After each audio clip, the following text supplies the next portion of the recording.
ಆದಿಕಾಂಡ 25ನೇ ಅಧ್ಯಾಯ 5 ಮತ್ತು 6ನೇ ವಾಕ್ಯವನ್ನು ನೀವು ಓದುವುದಾದರೆ, ಅಬ್ರಹಾಮನು ಜ್ಞಾನವಾಗಿ ಕಾರ್ಯನಿರ್ವಹಿಸಿದ್ದನ್ನ ನೀವು ನೋಡಲಿಕ್ಕೆ ಸಾಧ್ಯ. ಅಬ್ರಹಾಮನು ಒಂದು ಜ್ಞಾನವುಳ್ಳ ಮನುಷ್ಯನಾಗಿದ್ದನು.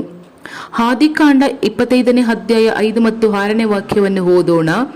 ಅಬ್ರಹಾಮನು ತನಗಿದ್ದ ಆಸ್ತಿಯನ್ನೆಲ್ಲ ಈಸಾಕನಿಗೆ ಕೊಟ್ಟನು.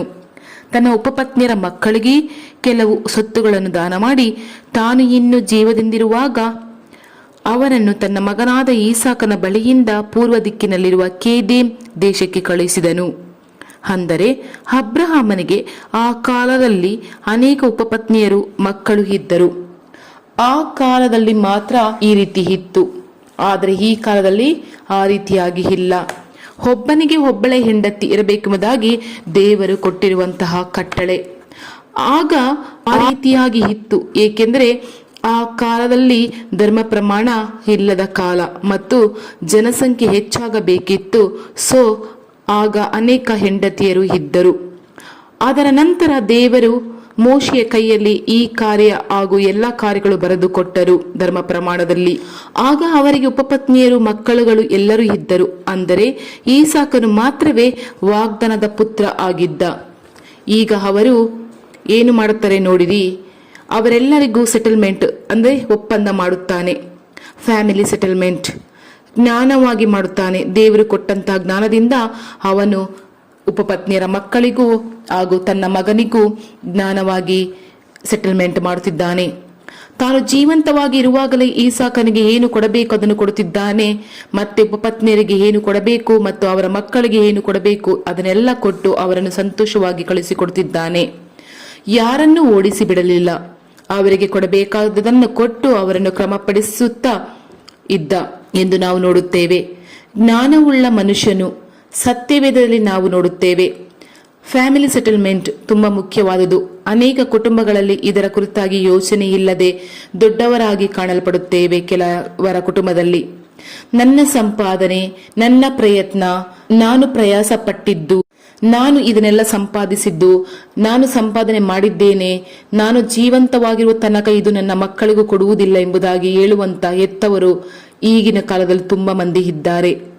ಮಕ್ಕಳು ಚಿಕ್ಕ ಮಕ್ಕಳಾಗಿ ಇರುವಾಗ ಓಕೆ ಪರವಾಗಿಲ್ಲ, ಆದರೆ ದೊಡ್ಡವರಾದರೂ ಓದಿ ಮುಗಿಸಿದ್ದಾರೆ, ಒಂದು ಕೆಲಸ ಮಾಡುತ್ತಿದ್ದಾರೆ ಅಥವಾ ಒಂದು ಬಿಸ್ನೆಸ್ ಮಾಡುತ್ತಿದ್ದಾರೆ ಎಂದು ಹೇಳುವುದಾದರೆ ಮಕ್ಕಳನ್ನು ಇನ್ನು ದಾಸೋಹದಲ್ಲಿ ಇಟ್ಟುಕೊಂಡಿರಬೇಕು ಎಂದು ಅವರ ಅಭಿಪ್ರಾಯ.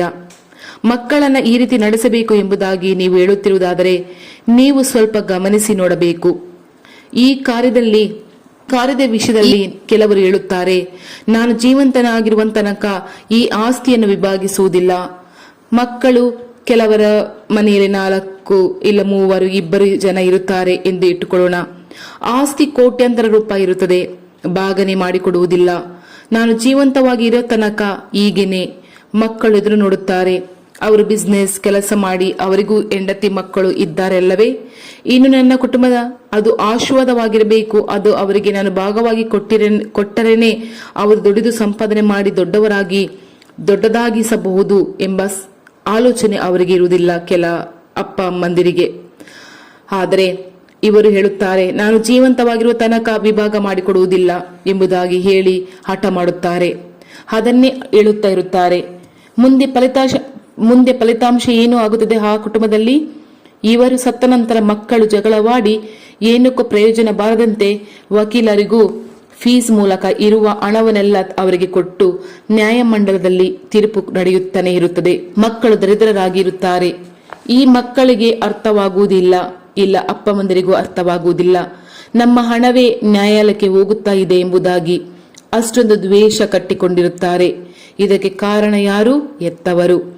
ನಾನು ಹಲವು ಕುಟುಂಬಗಳಲ್ಲಿ ಈ ರೀತಿಯಾಗಿ ನಡೆಯುತ್ತಾ ಇದೆ ಎಂಬುದನ್ನು ನೋಡಿದ್ದೇನೆ. ಈ ಒಂದು ತಪ್ಪು ಪಾಪವನ್ನು ಮಾಡಬೇಡಿರಿ ಪ್ರೀತಿಯ ದೇವರ ಮಕ್ಕಳೇ.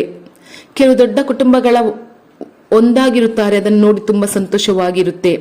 4 ಕುಟುಂಬಗಳು ಒಂದಾಗಿ ಇದ್ದೀರಿ, ಹೆಂಡತಿ ಮಕ್ಕಳೊಂದಿಗೆ ಹೊಂದಾಣಿಕೆಯಾಗಿ ಇದ್ದೀರಿ, ತುಂಬಾ ಸಂತೋಷ, ಒಳ್ಳೆಯದೇ. ಆದರೆ ಎಲ್ಲಿಯ ತನಕ ಗೊತ್ತಾ? ಆ ಮಕ್ಕಳು ಓದನ್ನು ಮುಗಿಸಿ ಬೆಳೆದು ಸಂಪಾದನೆ ಮಾಡಲಿಕ್ಕೆ ಶುರುವಾಗ ತನಕ ಮಾತ್ರ ಆಗಿರುತ್ತದೆ.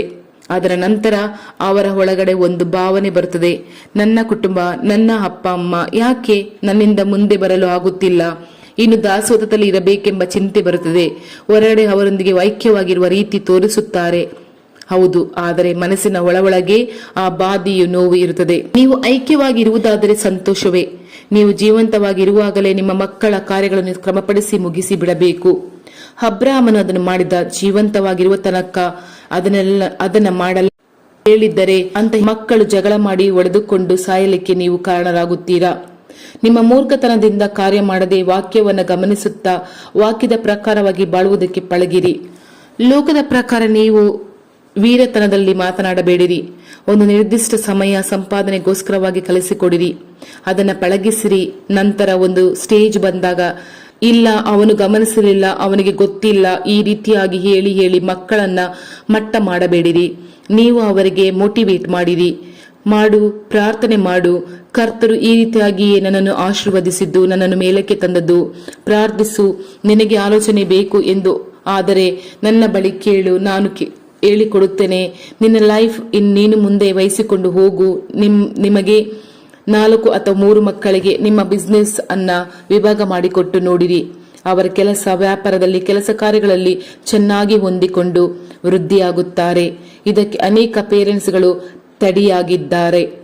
ಹಾಗೆಯೇ ನಿಮ್ಮ ಮಕ್ಕಳನ್ನು ಆರ್ಡರ್ ಮಾಡಿ ಅಥವಾ ಕಷ್ಟಪಟ್ಟು ಅಥವಾ ಕಟ್ಟುಪಟ್ಟು ಇಟ್ಟು ನಿಮ್ಮ ಮನಸ್ಸಿನಲ್ಲಿ ಅಡಗಿಸಿ ಇಟ್ಟುಕೊಂಡು ಒಳಗಡೆ ಇರುವ ವೇದನೆಯನ್ನು ಹೇಳಿಕೊಳ್ಳಲಿಕ್ಕೆ ಆಗದಂತೆ ಅವರು ಪರಿತಪಿಸುತ್ತಾರೆ. ಅವರು ಹೇಳಬಹುದು, ಅಪ್ಪ ಪ್ರಾರ್ಥಿಸುವರು, ಏನು ಇವರು ದೇವರ ಮಗ ಎಂದು ಹೇಳುವುದು ಎಂಬುದಾಗಿ ಆಮೇನ್ ತಂದೆಯೇ.